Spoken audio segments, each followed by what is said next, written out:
Looking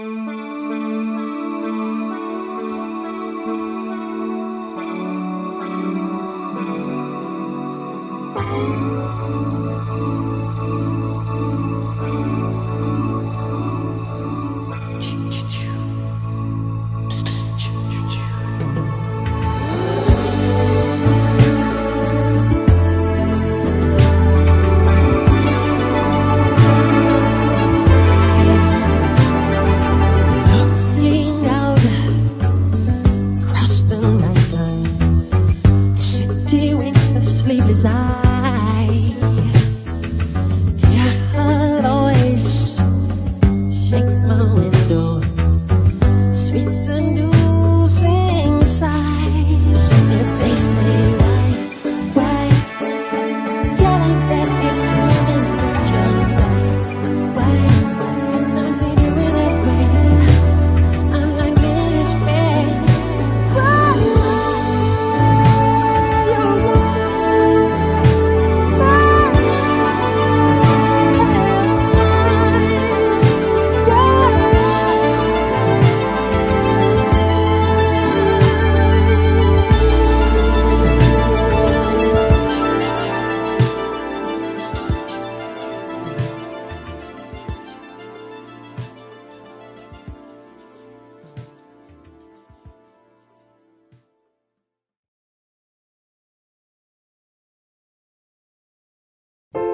I reach out my hand to you. I'll have faith in all you do.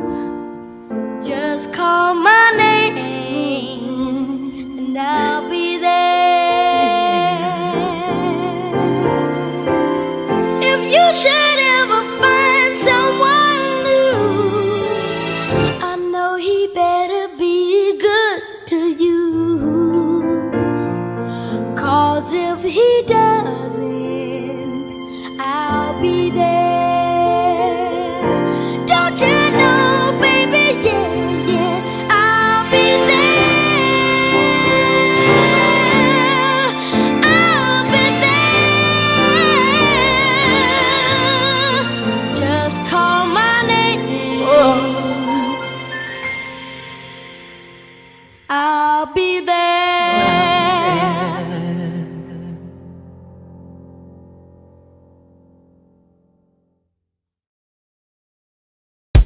Michael Jackson, born August 29, 1958, was a singer, songwriter, dancer, and performer.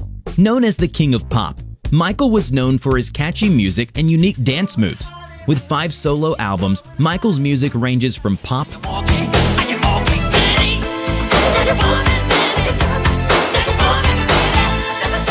funk,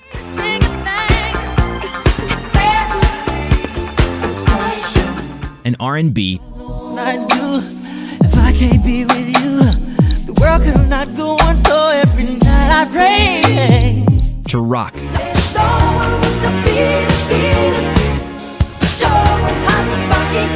classical, Little Susie, the girl with the tune, who sings in the day. and rap.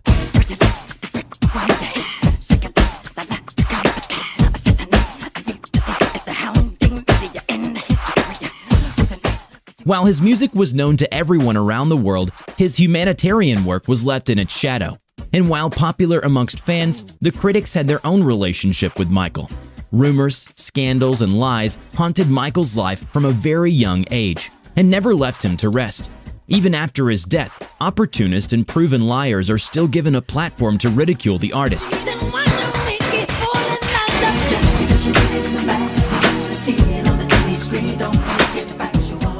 The purpose of this documentary is not only to celebrate Michael's dance and music, but to also uncover the sad truth of his life, truthfully.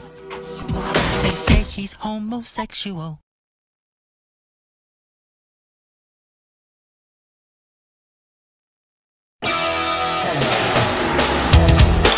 Throughout the years, Michael's appearance has changed drastically, from a dark skin tone to a very pale skin tone. Did Michael do this because he wanted to be white? Did he really hate his black roots? You see, Michael suffered from the skin disease vitiligo, which destroys the pigmentation of the skin. I'm a Black American. I'm proud to be a Black American. I am proud of my race. I am proud of who I am. I have a lot of pride in who I am and dignity. And I have a skin disorder that destroys the pigmentation of the skin. It's something that I cannot help. Not only do his doctors confirm this, but his autopsy, done by a completely independent doctor, confirms this. So when the club begins rough, I ain't scared of you. Besides the vitiligo, Michael also suffers from lupus, another skin disease. Lupus is a disease that occurs when your body's immune system attacks your own tissues and organs. Very noticeable on people who have lupus is their red cheeks, as seen on these pictures of Michael.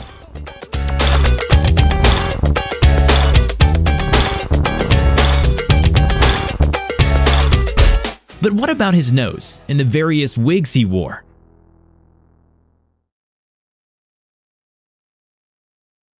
My father teased me, and I just hated it. I cried every day because of it. Your father would tease you about your Yes, pimples? he would tell me I'm ugly.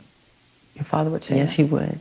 I don't know him the way I'd like to know him. My mother's wonderful. To me, she's perfection.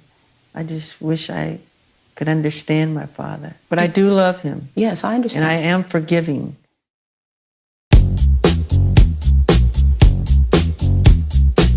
One thing we can say for sure is that the lupus disease is known for eating up skin. It is clear that Michael had to do some of these rhinoplasties because of it. As for the wigs, it is well documented that the Pepsi burn of 1984 caused massive hair loss for Michael. You're dancing through the day. You're grabbing for the magic on the run. You're a whole new generation. Michael's hair caught fire during a commercial shoot and left him with second-degree burns on his skull. It left Michael with a lifelong need for wigs and painkillers. 1984 was also the time when his vitiligo started to show. Michael's skin appeared drastically lighter in the bad era and resulted in skin bleaching rumors for the rest of his life. But what of it is true? Did he really bleach his skin? Technically, yes, but not because he wanted to be white. It actually is a treatment for vitiligo and isn't called bleaching. Michael used to cover his entire body in dark makeup to hide the white patches. We're trying to control it, and using makeup evens it out because it makes blotches on the skin, and I have to even out my skin. But once it completely took over, Michael had no choice but to cover the darker spots by using Benoquin, which is a skin whitening cream. He tried to hide it for quite a while. You know, we'd always try to cover with makeup and even out his skin tone and everything until it just got so extensive. I mean, it's all over his body. We were always trying to hide it and cover it for the longest time until he just had to tell Oprah and tell the world, listen, I'm not trying to be white. I have a skin disease.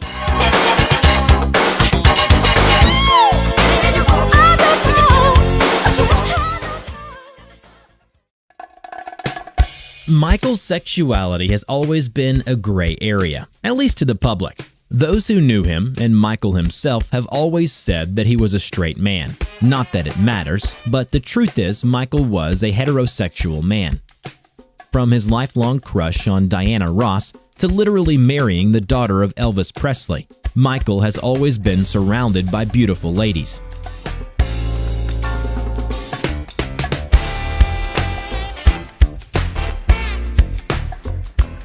White, black, and Latino, like the surrogate mother of Michael's third child, Blanket, as the public knows him. All we do know is that throughout his life, Michael was with Tatum O'Neal, Brooke Shields, Madonna, Lisa Marie Presley, Whitney Houston, Tatiana Thompson, just to name a few. There are many others that we don't know about. What was it like meeting Michael? Unbelievable. He comes in, he's tall. We're standing there, two beautiful women walk in. He kisses one, like full on. So I'm like, wow, he's a G. He just is the king of catching you off guard because he's just like, wow, wow, whoa, wow.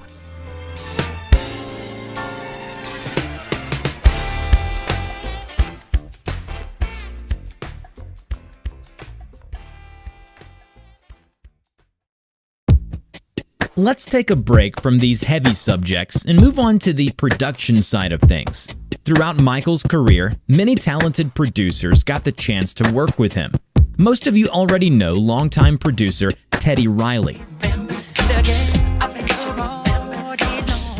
MJ's best friend Brad Buxer,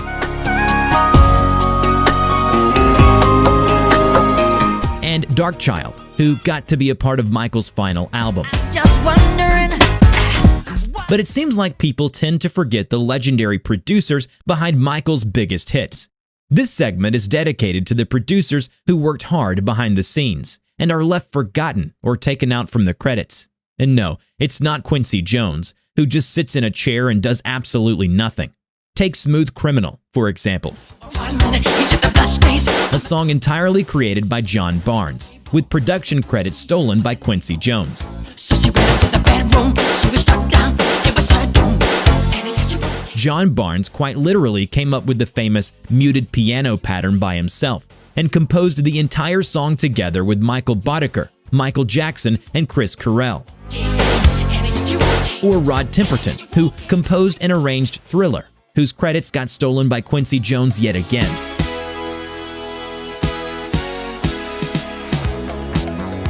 The truth needs to be told. Quincy Jones is not worthy of the producer credit he gets for Off the Wall, Thriller, and Bad.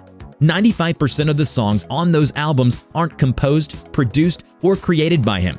Quincy has not played one single instrument, mixed any track, or programmed any synths on any of the Michael Jackson songs he took credit for. What on those albums, Thriller for example, is you?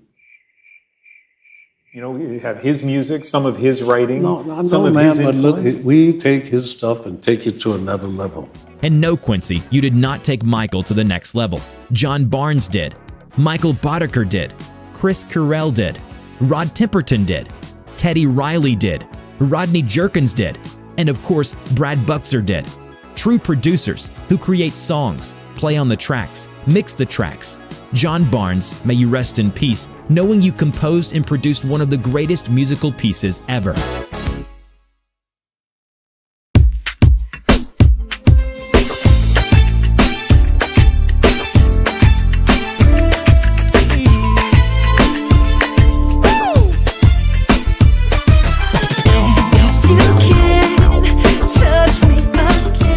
That sounded a little off, don't you think? You see, in 2010, Sony released the first posthumous MJ album called Michael, which featured 3 songs that actually weren't sang by Michael at all.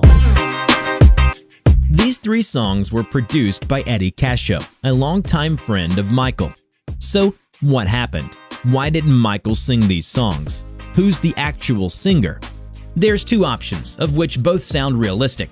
1, Eddie worked on these tracks and asked Jason Melikai to record scratch vocals for the demos. He probably picked Melikai as the singer because of his viral song Mamacita, where he resembles the voice of Michael Jackson.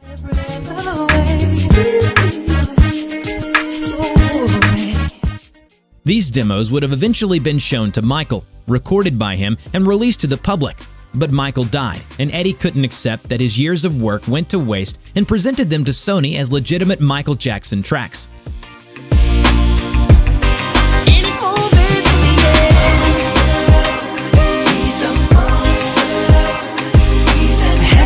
Or 2, Eddie worked on these songs after Michael's death, got Melikai to record the songs and presented them to Sony as Michael Jackson. While both Eddie and Teddy, who reworked the tracks, were both confronted with the matter, they both claim to know for a fact that it's Michael's singing on those tracks. Believe me, this is really Michael's voice. Yeah. Whoever says whatever, I mean, I really don't care what anybody say about it. You're thinking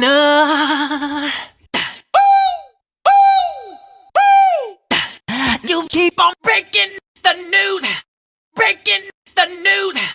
Still feeling your touch in the air. Both Buxer and Michael Prince, who previously worked with Michael, deny these are Michael's vocals, with Prince stating that he's happy to have received an actual Michael track when the session of Hollywood Tonight was handed to Teddy.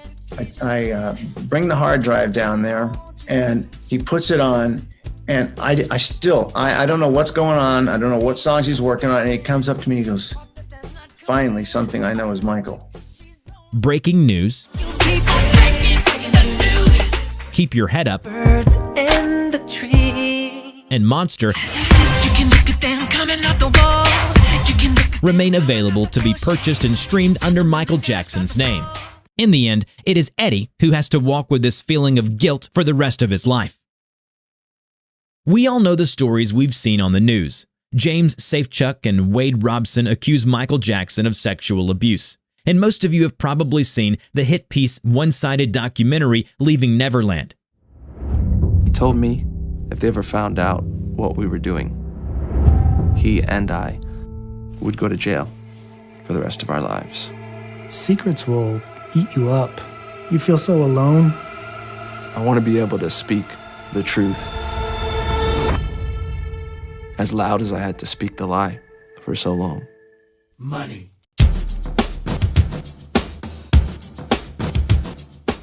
Both Safechuck and Robson claim to have been sexually abused by Michael at a very young age. What's not said in the documentary is that both Safechuck and Robson are suing the Michael Jackson estate for cash money, $100 million to be exact. Right, you probably didn't know that. One of the biggest stories in Leaving Neverland is of Safechuck, who claims to have been raped at the Neverland train station in the period between 1988 and 1992. Safechuck was clear that the abuse stopped in 1992.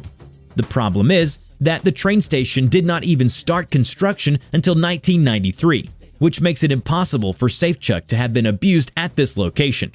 In 1993, Michael was on the Dangerous tour, and in 1994, Michael didn't even live in Neverland, which makes Safechuck's timeline fall apart.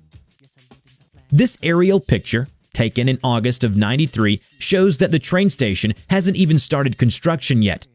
Keep in mind, Michael was on tour during this time and wouldn't be living at Neverland for a while.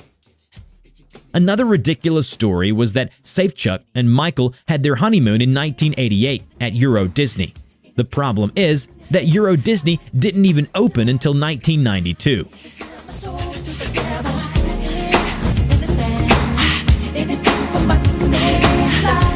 Ever since, these pieces have been edited or completely taken out of Leaving Neverland, and Safechuck's tried to change his story and appealed the many dismissals to no success. As for Robson, he has tried to change his story at least 8 times now, just like when he claimed that his family left him alone with Michael when they went to the Grand Canyon. While in past testimonies, when there were no financial motives, both Robson and his mother Joy said, under oath, that Robson joined the family that day and did not stay with Michael. Every single time, his timeline gets debunked. He tries to alter his story and appeals the dismissals as well. As for now, his case is thrown out of court.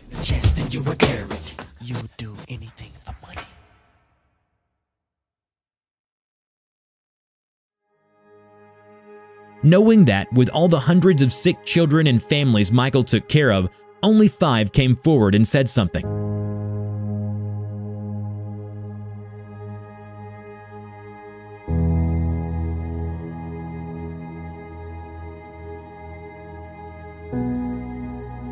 Jordy Chandler's dad, a divorced husband and father, sued Michael for millions in 1993 after he took care of his family. This man is going to be humiliated beyond belief, not believe it. He will not believe what's going to happen, beyond his worst nightmares. If I go through with this, I win big time. I will get everything I want.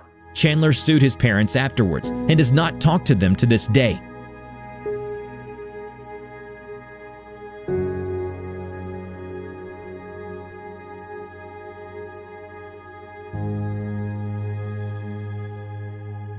Gavin Arvizo, a cancer kid that Michael took care of, Arvizo's mom sued Michael in a criminal trial, of which Michael was found not guilty on 14 counts. We, the jury in the above entitled case, find the defendant not guilty of a lewd act upon a minor child. Some of these counts included kidnapping.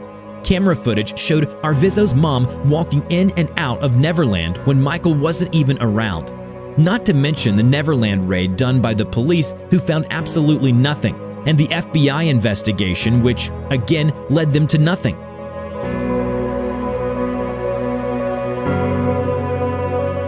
And now, two grown men who have previously defended Michael under oath, be it on paper or during a deposition, are out for money after they went bankrupt. But like Michael said, lies run sprints, but the truth runs marathons.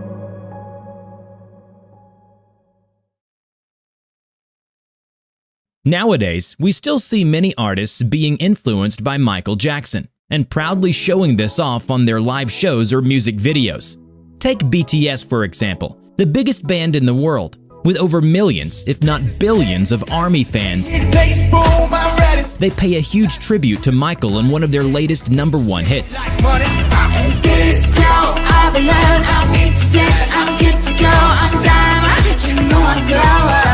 Dynamite resembles the funk and soul from the early Jackson music, and quite literally incorporates almost every Michael Jackson dance move in the music video.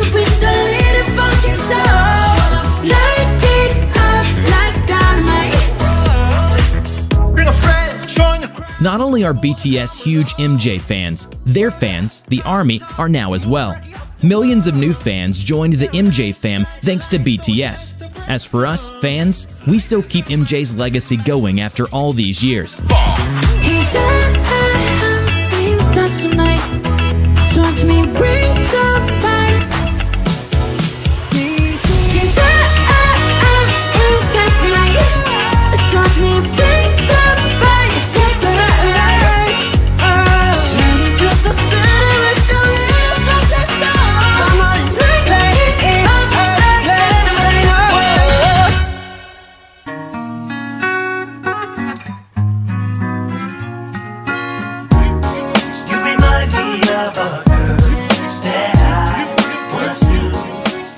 You know, I always noticed that to be an artist from Michael Jackson was more than just what he did as an entertainer, but also to who he influenced and who he advocated for.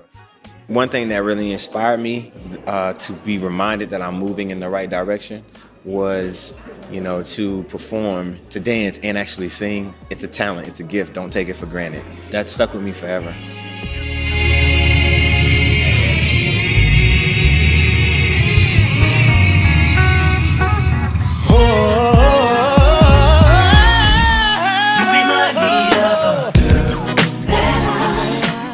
At the end of the day, everybody can say whatever it is they want to say about Michael Jackson. As far as I'm concerned, if there was no Michael Jackson, there would be no Neo. And it's just hard for me to believe after all of these years that this is something that's real. It's not real to me. It's not real to me. You know, much love to anyone that has gone through that. That's something terrible to go through. Much love and support and strength to the true victims of anything like that. But in the case of this, it just doesn't feel genuine to me.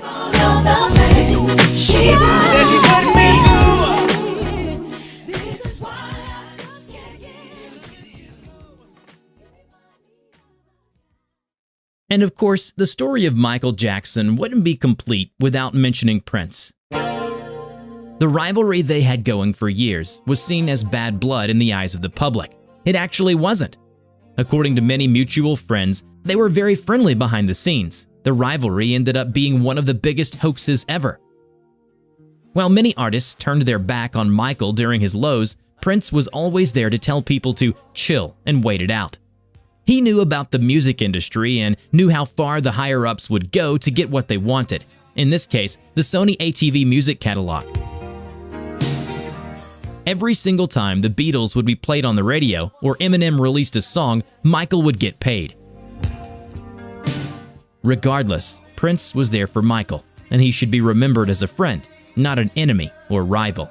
When Prince heard about Michael's death, he locked himself up in his room for days. There clearly was more going on behind the scenes that we will never know about. Prince was one of the greatest artists to have ever walked this planet and left a legacy that's hard to top. I will remember him as Michael's friend. I hope you will too.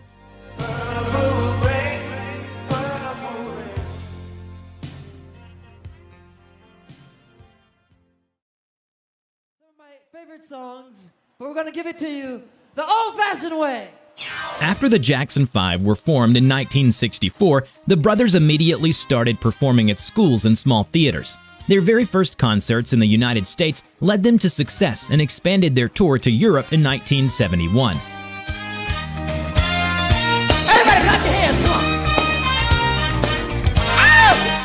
The group eventually moved from Motown to Epic Records and renamed the group to simply The Jacksons. For a few years, Michael toured with his brothers around the world during the Destiny Tour, the Triumph Tour, and lastly, the Victory Tour, where Michael announced it to be the final tour on stage without his brothers knowing. Michael's first solo tour, now known as The Bad Tour, was a huge success.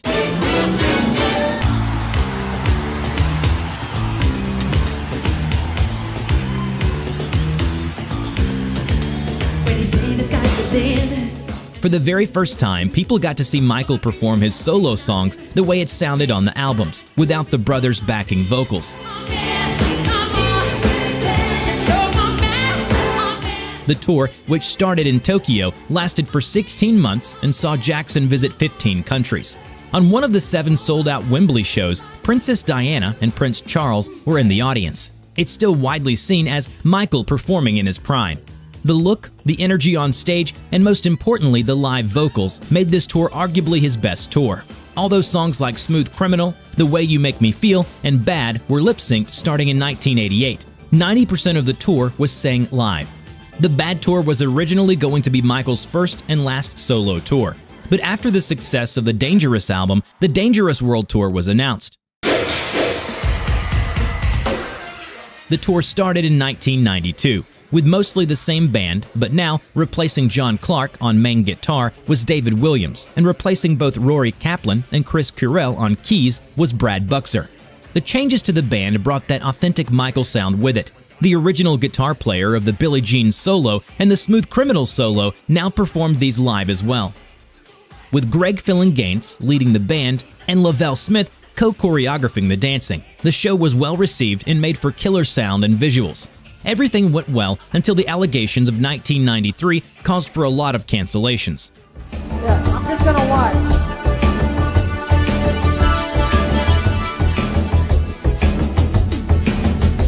You see, the tour was going to be from 1992 till 1994, but had to be cut short due to health problems. The last show was played on November 11, 1993. Next to the allegations, the band went through huge changes as well. Musical director Greg Phillinganes left the band in 1993 and was replaced by secondary key player Brad Buxer.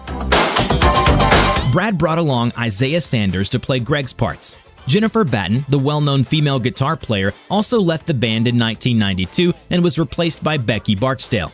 The musical changes brought along a more on-beat sound and lost the random funk and inverted chords that Greg brought to the sound.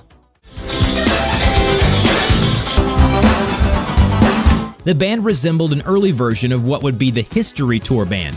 It's unknown if the allegations were the cause of the band changes.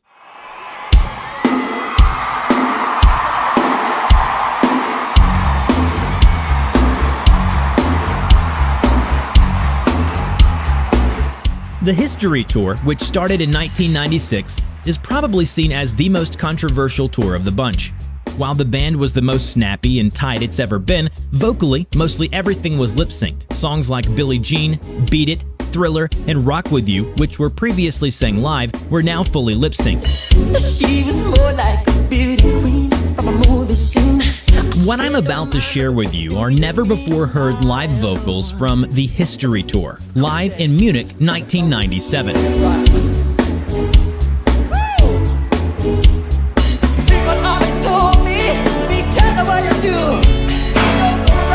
You see, Michael suffered from laryngitis, an inflammation of the voice box from overuse or infection.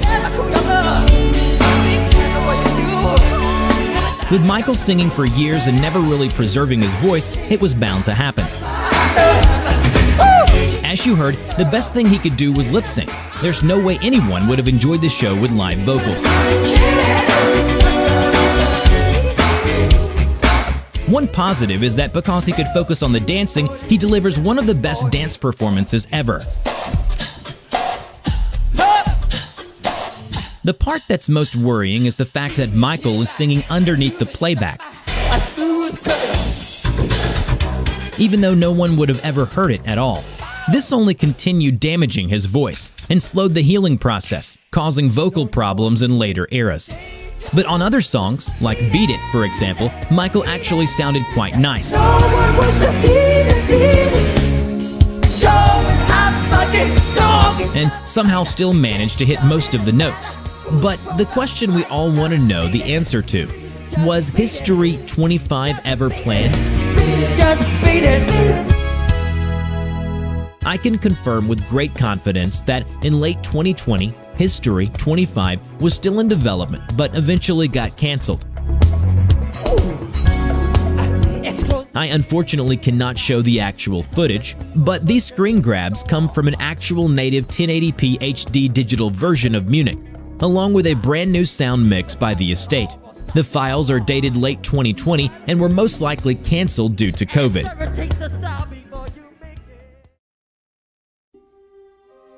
Michael sure was a great performer, but people tend to forget about all the humanitarian work he's done throughout his life.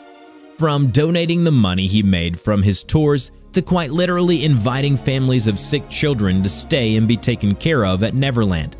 Michael had a heart for animals, for nature, for children, and for the poor. He truly wanted to make a difference, and was way ahead of his time with his lyrics about healing the world and wanting to stop mass school shootings. Yet, instead of loving our children more, we installed metal detectors in our school. He knew that the key to healing anything was simply to love. I don't read all the things written about me. I wasn't aware that the world thought I was so weird and bizarre.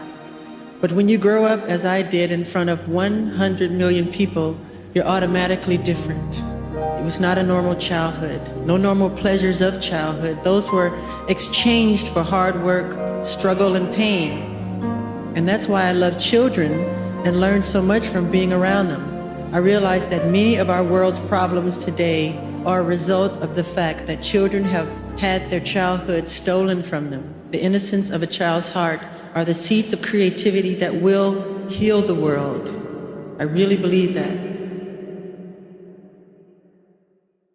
June 25th, Michael Jackson died while rehearsing for his comeback tour, This Is It.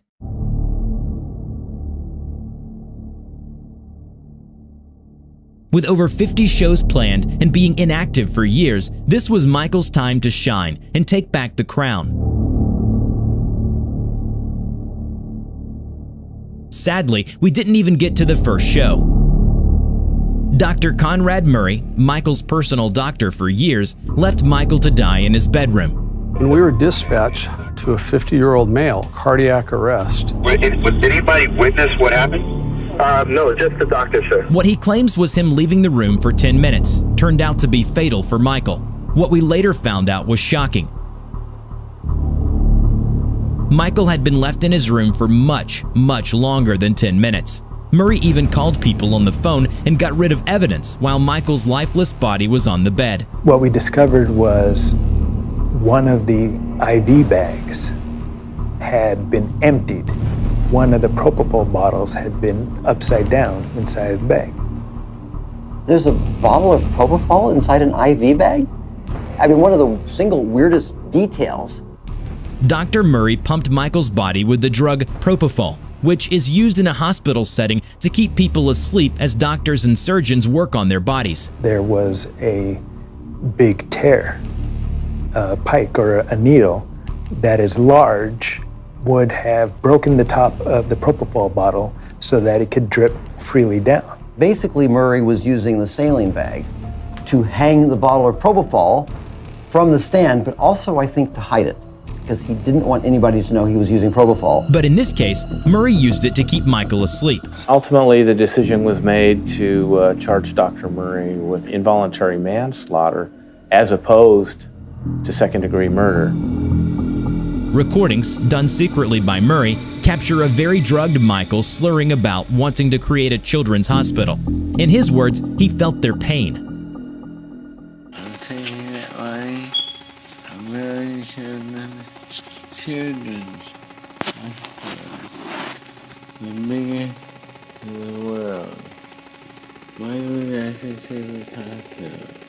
You have a movie theater, game room, children and depressed.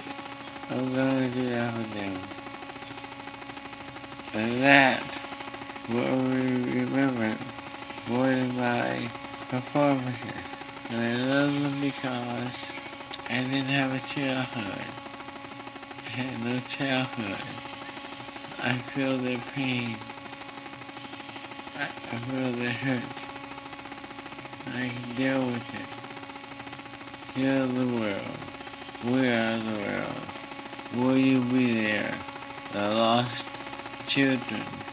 These are the songs I've written because I hurt, you know? I hurt. No pedophile in this vulnerable state, fully drugged, would say such innocent and heartbreaking words. This alone should be enough to prove Michael's innocence. Dr. Conrad Murray was sentenced to 4 years in prison, of which he only did 2. He's a free man now. Michael is free as well, free from the lifelong bullying by the mass media, free from the daily propaganda done by the tabloids, free from all rumors and lies, free from all lawsuits and extortions. Michael is a free man. He will be remembered as the greatest entertainer, but hopefully now also as the most misunderstood and innocent man. How many times can we turn our heads and pretend we cannot see? Healing the wounds of our broken earth, we're one glowing family. You're sending your prayers. Is something you feel, helping one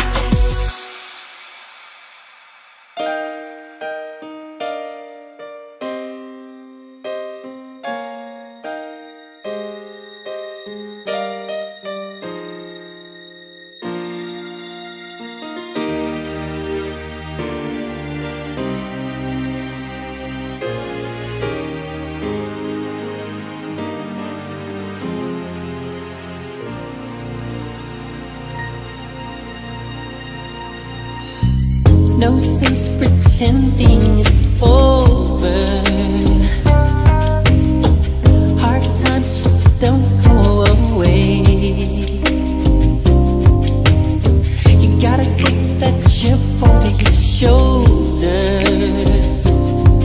It's time you open up to something. Don't waste your time on the past. No, no, it's time you look to the future.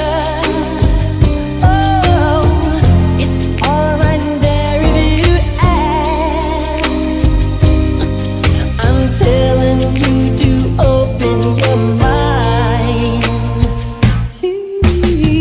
Gotta put your heart on the line. If you wanna make it right, you've got to reach out and try. Gotta put your heart on the line. If you wanna get it right, gotta put it all on the line.